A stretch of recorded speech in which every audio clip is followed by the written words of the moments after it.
او دې ټولنه کې ته غلی اوسه، ته نوی کار مه کوه، ته نوی نوښت مه رامنځته کوه، ته داسې یو څه مه وایه چې نور یې د ویلو نه ډارېږي.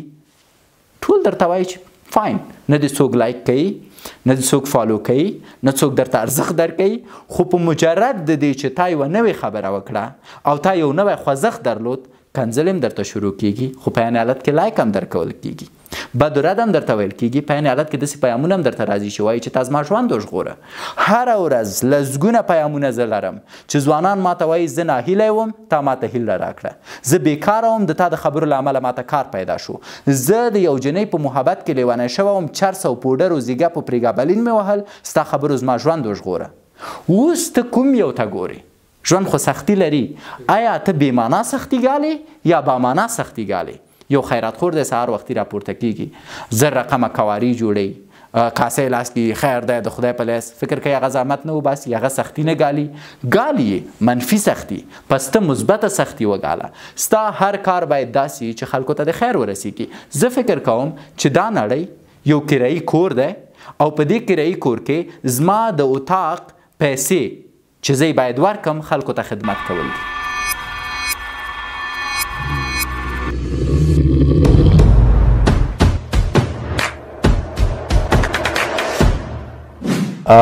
مونږ چا سره د ضعیفه مغز د تقویې لپاره مرسته نه کوو. مونږ سپین ماموریت جوړوو چې یو داسې کلینیک دی چې په هغې کې به مایوسه، ډپرس او د ژور خفګان درلودونکو ځوانانو سره خبرې کوو او دوی به په خپلو پښو درو. سپین ماموریت داسې یوه پروسه ده چې په میلیونهاو په لکاو هغه ځوانان چې ناهیلي، ناامید او لوارو کې دي دوی ته لار ښایي.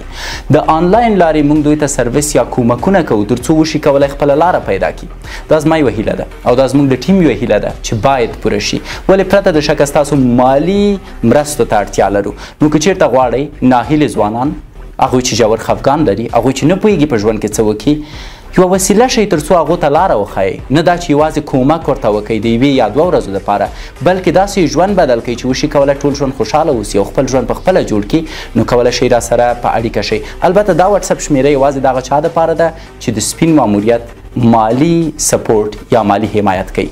ستاسو هر روپۍ موږ ته ارزښت لري. مننه.